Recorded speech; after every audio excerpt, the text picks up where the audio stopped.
What's up, guys? Um, doing this reaction.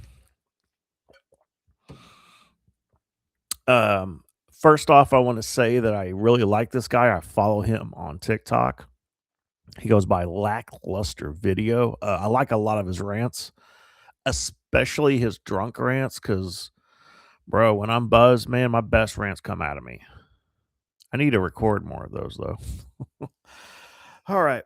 All right.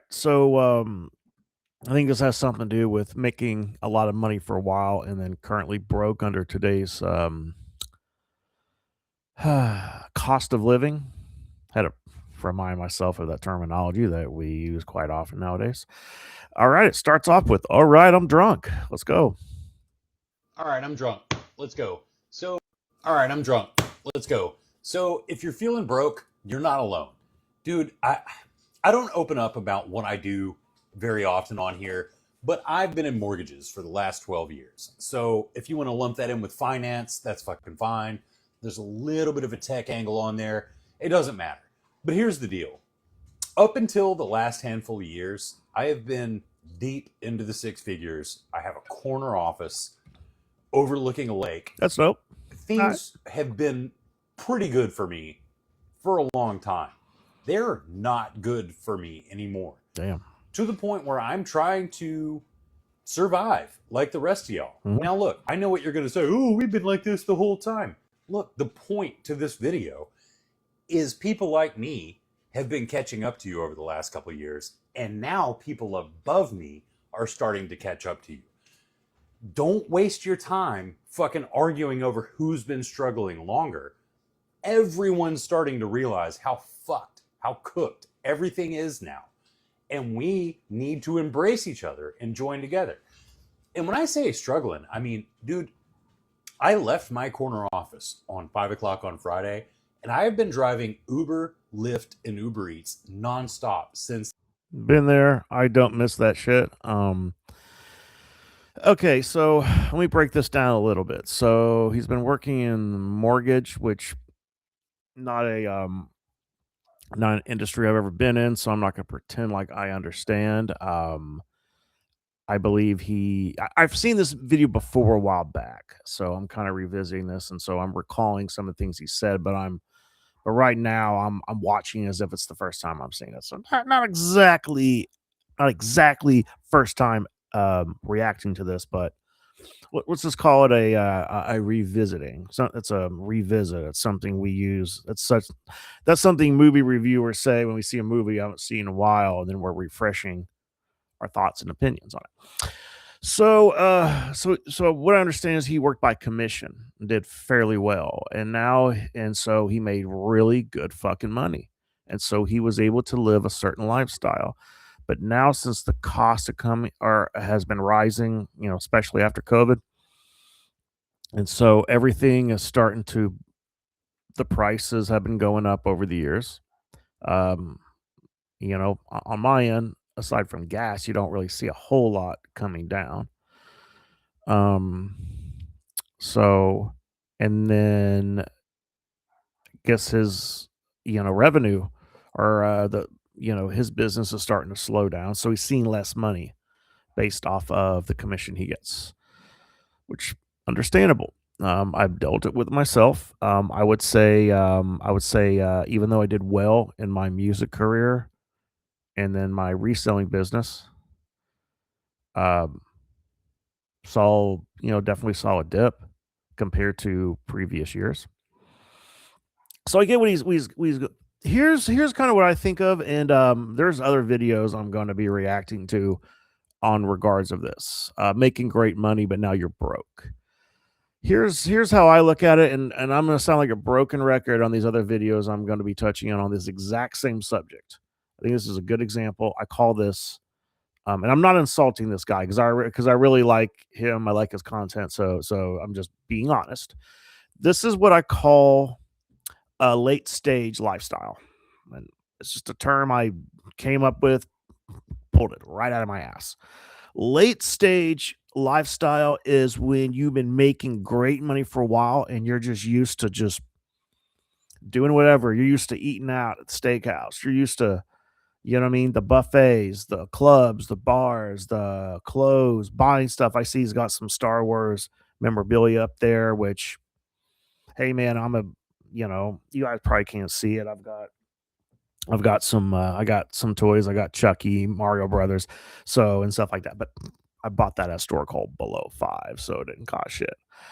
Um so I'm sure he went through eBay's and Amazon, spent a bunch of money, pimped out the house. And I don't know what else. I don't know if he does have I think he has kids. I'm not sure if he talks about in this video. As far as I know, everybody has kids nowadays.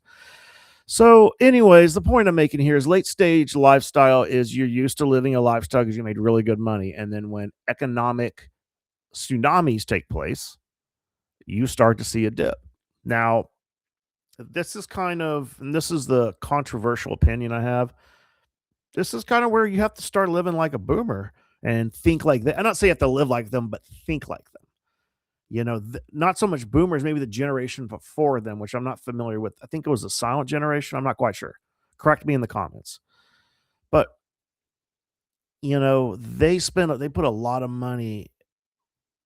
Like there would be like I think there was like my late grandmother who was German, and she lived through the Great Depression. She lived through the 1930s and everything that transpired around those times. And there was big, like they would have like a pill like a pillow you'd put dollar bills in, $100 bills and stuff like that. My grandfather was a professional money saver. There was like a little blue box, something that like a kindergartner would use to put their pencils in. Like, but you look at it straight, something out of the 70s, or and he would keep any extra cash he was making. He would keep it there, stuff like that. So previous generations, as much as our generation, I'm a Xennial. I'm a micro generation in between Gen X and Millennial. I probably identify more as a millennial aside from the whole eating Tide Pods and all that dumb shit. I'm kidding. Not really. But we should value more of setting money back in case shit happens. I'm bad at it. I know when I have a destination for my savings, I'm good at saving. But I'm guilty as much as anybody, being part of late stage lifestyle, and I had to change my lifestyle. I've had to eat out less. You know what I mean? And I can tell you, me, who probably made far way less than this guy did. Again, I'm not trying to insult him, but way less than him and many people who hit that 6 figure range. I saw a big change.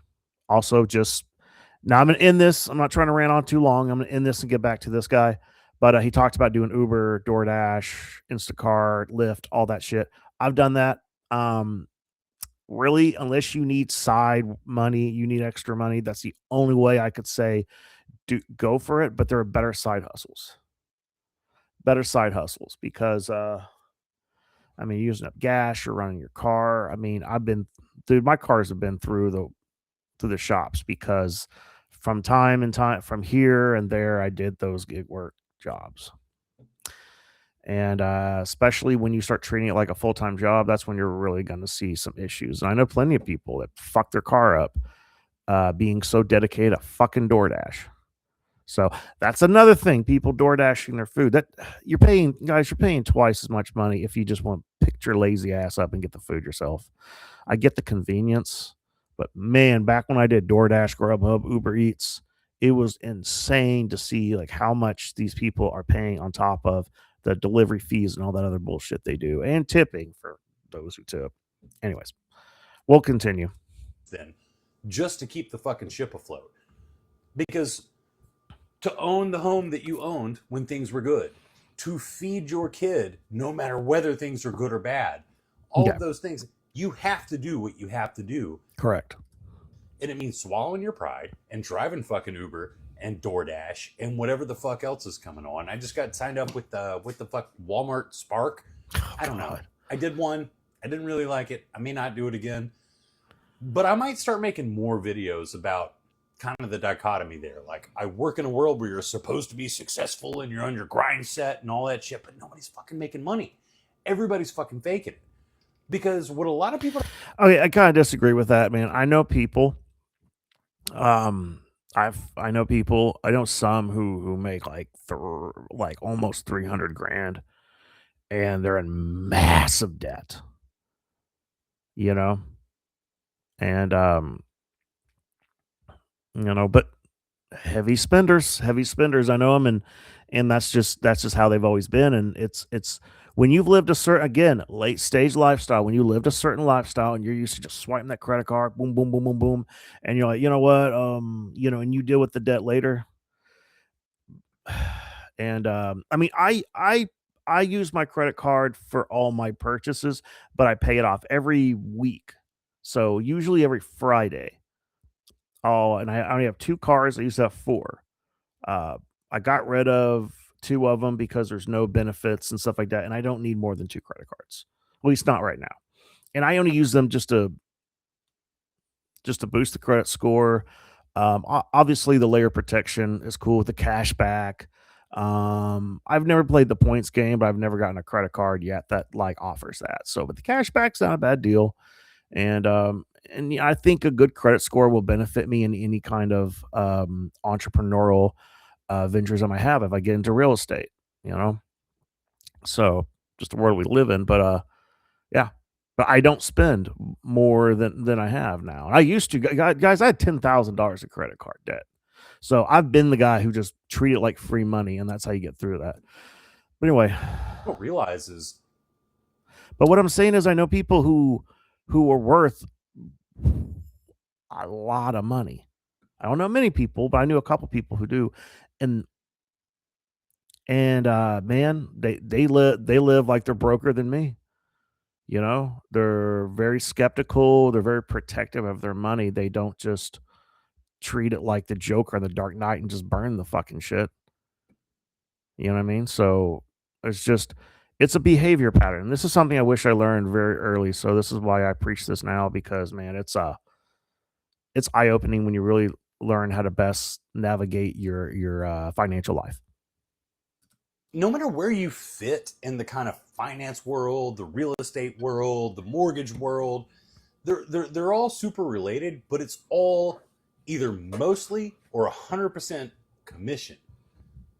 If you Ah, I ain't got, yep. fucking Okay, I remember him saying he works off a commission. Okay. Yeah, that's another thing. Like, yeah, you got to grind for that commission, so it's not as simple. I like what he said about no pride, because even though I've been the past 20 years, I've built my music career, and now I run it as an actual been running as an actual business versus being that artist that's trying to make it. I gave up that mentality long ago, and it's better just to operate it like you're running your own business when you have your own brand and stuff like that.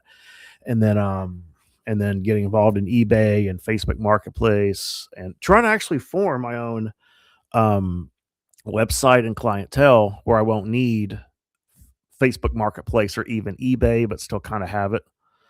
So I lived past few years just grinding and not having, and now I'm just like, and and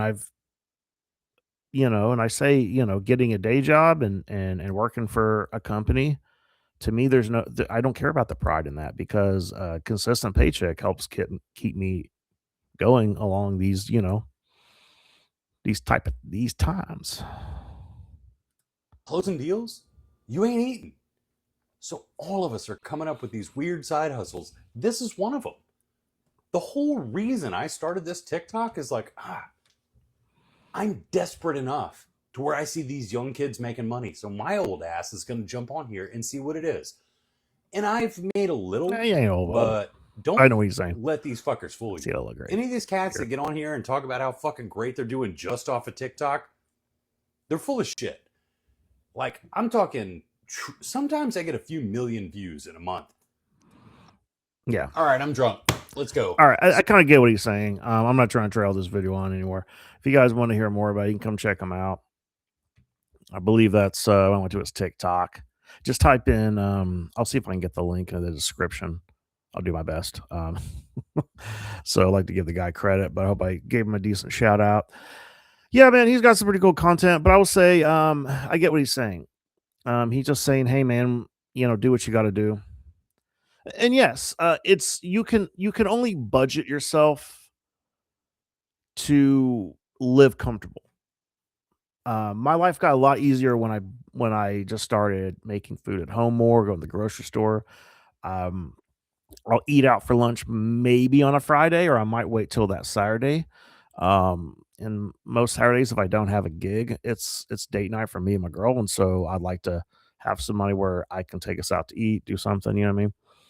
But that and I'll tell you one thing: when I got out of the gig work, that made things so much easier as far as saving money. Because even though, I'll fill up my car, make it work for the week, and man, and even me driving a Toyota, great gas mileage. Even then, it's just, and you're out and about, you are full of so much temptation to spend money, even stuff you don't need, and it's tough when you do have money. So I'm glad. So I would just say, for his sake, I think he's probably just doing it like in the evening and stuff like that for a few hours. I get that, but I don't know. The gig economy was a great concept, and then just like anything, corporate greed took over, and then the worker bees take the hit. Now, I do believe that you get paid for the services. You get paid, the amount of money you get paid is based on what you bring in, but still, let's be honest. Companies wouldn't exist without the worker bees, because the people running the Uber and DoorDash and Instacart, what are you? Spark, what are you without the drivers? You're not the ones out there driving.